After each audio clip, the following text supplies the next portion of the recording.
ধর্ম হোক যার যার, বড় মা সবার। নৈহাটি বড় কালী পুজো, বড় মার কালী পুজো। বন্ধুরা, কথিত আছে নৈহাটির বড় মা কাউকে খালি হাতে ফেরান না। বড় মা বলে স্মরণ করলে মনের সব ইচ্ছে পূরণ হয়ে যায়। আপনাদের বিশ্বাস, আপনাদের ভক্তি, তাই আজ গিয়েছিলাম পুরো পরিবার সাথে পুজো দিতে। তো চলুন আজকের কিছুক্ষণ এই কথার উপরে ভরসা রেখে আপনারা বড় মার এই ছোট্ট এপিসোডটি অবশ্যই দেখবেন।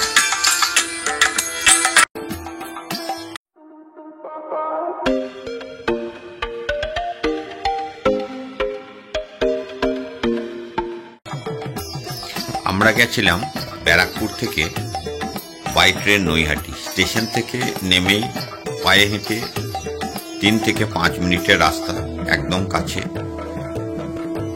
আপনি মন্দিরে যাওয়ার পথেই দুদিকেই আপনি পুজোর যে ডালা সেগুলো অলরেডি সংগ্রহ করতে পারবেন। আমরা সেই মতো ডালা নিয়ে যখন মন্দিরের একদম কাছে পৌঁছাই তখন কল্পনাতীত ভিড় দেখে সত্যি একটু খারাপ লেগেছিল, কিন্তু ওই যে ভক্তি, আজকে যেভাবেই হোক বড় মার পুজো দিয়েই যাব। যতদূর চোখ যায় লম্বা লাইন দেখতে পেলাম। ভাবলাম হয়তো গঙ্গার ধার অবধি লাইনটা হয়তো শেষ হয়ে যাবে, এখান থেকে হয়তো আমরা শুরু করতে পারব।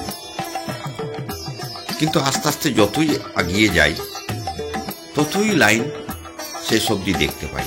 লাইনের আর শেষ হয় না। এর আগেও এসেছি কয়েকবারই, কিন্তু এইভাবে এত লম্বা লাইন কোনোদিন দেখিনি। হয়তোবা তার কারণ একটা রয়েছে, যেটা আমার মনে হলো। সেটা হচ্ছে আগে বড় মার ফটোতে পুজো দেওয়া হতো, যেটা মূর্তি তৈরি হতো কালী পুজোর সময়, সেই ফটোতেই পুজো দেওয়া হতো। কিন্তু এখন কষ্টি পাথরের তৈরি একটা মূর্তি বড় মার পার্মানেন্ট স্থাপিত করা হয়েছে।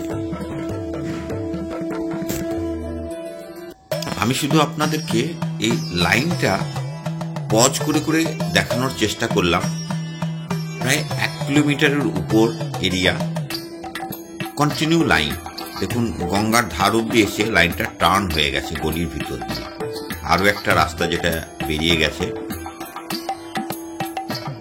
প্রায় 10 মিনিট লাইনে যাবার জন্য হাঁটতে থাকি। তারপর অনেক সময় পর গিয়ে আমরা লাইনের শেষ অংশে দাঁড়ানোর জায়গা পেলাম, এবং তার কিছুক্ষণ পর লাইনের লম্বা যেন আরো বেড়ে গেল।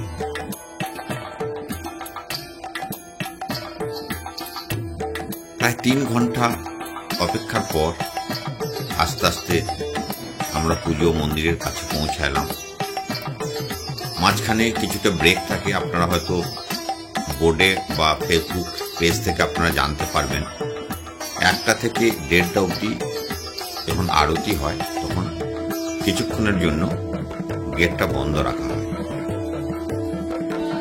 তো যাই হোক, আমরা 3 ঘন্টা 3.5 ঘন্টা কন্টিনিউ লাইনে দাঁড়িয়ে থেকে শেষ অবধি মায়ের দর্শন এবং ভক্তি ভরে মায়ের পুজো দিতে পেরেছি। লাইন দেখে আপনারা বুঝতে পারছেন কতটা লম্বা লাইন, আমরা কত পিছনে গিয়ে দাঁড়িয়েছি। তো এখন যারা যাবেন তার আগে থেকেই মেন্টালি প্রিপেয়ার্ড হয়ে যাবেন। আগের মতো কিন্তু এখন নয়। এখন কিন্তু অনেক লম্বা লাইন প্রত্যেক দিনই হচ্ছে। আজ রবিবার, কোনো শনিবার বা মঙ্গলবার নয়, অমাবস্যার দিন নয়, কোনো কালী পূজার দিন নয়, তবুও কিন্তু এত লম্বা লাইন। সত্যি ভাবা যায় না মানুষের ধৈর্য ভক্তি এই বড় মায়ের জন্য। আগেও বললাম, কথিত আছে বড় মার কাছে আসলে কেউ খালি হাতে ফেরত যায় না। তো বন্ধুরা, অবশ্যই আপনারা সবাই যাবেন। আমরা পুরো পরিবারে আজ পুজো দিতে গেছিলাম। লাইনে আস্তে আস্তে আরেকটা মন্দির, যেটা আপনারা দেখতে পাচ্ছেন, ব্রহ্মময়ী মা। এই ব্রহ্মময়ীর মায়ের দর্শনও লাইনে থাকতে থাকতেই হয়ে গেল। তা নইলে হয়তো আমরা অত পিছনের দিকে হয়তো অনেক সময় যাওয়াই হয়ে ওঠে না।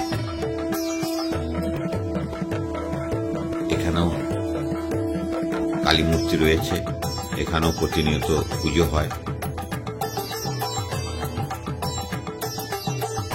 এটা একদম গঙ্গার ধারে।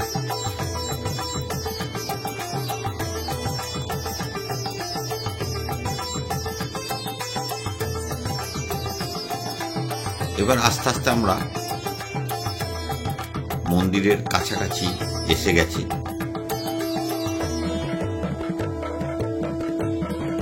সবাই কিন্তু বিরক্ত না হয়েও 3-3, 4-4 ঘন্টা লাইনে দাঁড়িয়ে থেকেও মায়ের দর্শনের জন্য দাঁড়িয়ে রয়েছে। দেখুন, আমরা মন্দিরে প্রবেশ করছি। কন্টিনিউ 10টা, 15টা, 20টা করে লোক ঢুকানোর পর একটু করে ব্রেক করছে। ভিতরে যদিও ফটোগ্রাফি মানা রয়েছে, আপনারা চারিদিকে দেয়ালে লেখা রয়েছে ফটো তোলা নিষেধ। তবুও আমার দর্শনের সঙ্গে সঙ্গে আমার চোখের সাথে সাথেই আমার মোবাইলের ক্যামেরা দিয়ে আপনাদের এই নতুন যে মূর্তি কষ্টি পাথরের আপনাদেরকে দেখানোর চেষ্টা করছি। আপনারা দেখতে পাচ্ছেন সবাই কিন্তু এই বড় মাকে ক্যামেরা বন্দি করতে চেষ্টা করছেন। সত্যি খুবই সুন্দর মূর্তি, খুবই ভালো লাগছে। ভিড়ের কথা আপনারা দেখেই বুঝতে পারছেন, নতুন করে বলার কিছু নেই। আস্তে আস্তে যত বড়মার দিকে এগিয়ে যাচ্ছি, ততই যেন মন খুশিতে ভরে উঠছে যে এতক্ষণ এত অপেক্ষার পর বড়মার এত কাছে আসতে পেরেছি। সত্যি খুব ভালো লাগলো আজকে বড়মার দর্শন করে। যারা আজকে এই এপিসোডটা দেখছেন, অবশ্যই আপনারা বড়মাকে দর্শন করবেন। আমার এপিসোডটা আপনাদের আত্মীয় স্বজন, বন্ধু বান্ধব সকলের সঙ্গে শেয়ার করুন, সবাই দেখার সুযোগ পাক। ওখান থেকে পুজো দিয়ে এটা আউট গেট, বাইরের দিকে বেরিয়ে আসছি।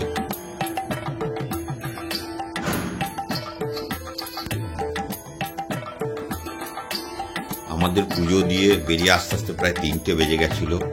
পাশাপাশি খাবার কোনো হোটেল দেখতে পাচ্ছিলাম না। একদম স্টেশনের ধারে এসে যে হোটেলগুলো ছিল সেখানেও এত ভিড় যে আমরা জায়গা পাইনি। তাই খোঁজ করতে করতে গলির ভিতরে রাজ কেবিন বলে একটা হোটেল রেস্টুরেন্টে উঠলাম। দেখুন, ওটা নতুন করে ওরা বানিয়েছে, উপরের একদম টপ ফ্লোরে এসি কেবিন, খুব সুন্দর বানিয়েছে। যদিও এদের অনেক পার্ট রয়েছে গলির ভিতরে, কিন্তু অনেকগুলো পার্ট।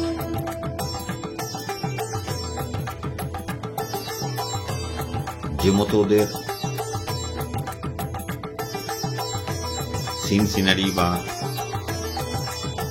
এসি কেবিন তৈরি করে খেতে দেওয়া হচ্ছে, খাবার কিন্তু আমাদের খুব একটা ভালো লেগেছে তা নয়। কস্তুরি, ভূতের রাজা দিল বর, ভজহরি মান্না, এইরকম কম্প্যারিজন কিন্তু করতে পারলাম না। ততটা খাবার কিন্তু ভালো লাগলো না বাস্তবিক। তবুও আমরা ওদিন রাজ কেবিনে লাঞ্চটা সারলাম, যদিও প্রায় 4টে বেজে গেছিল।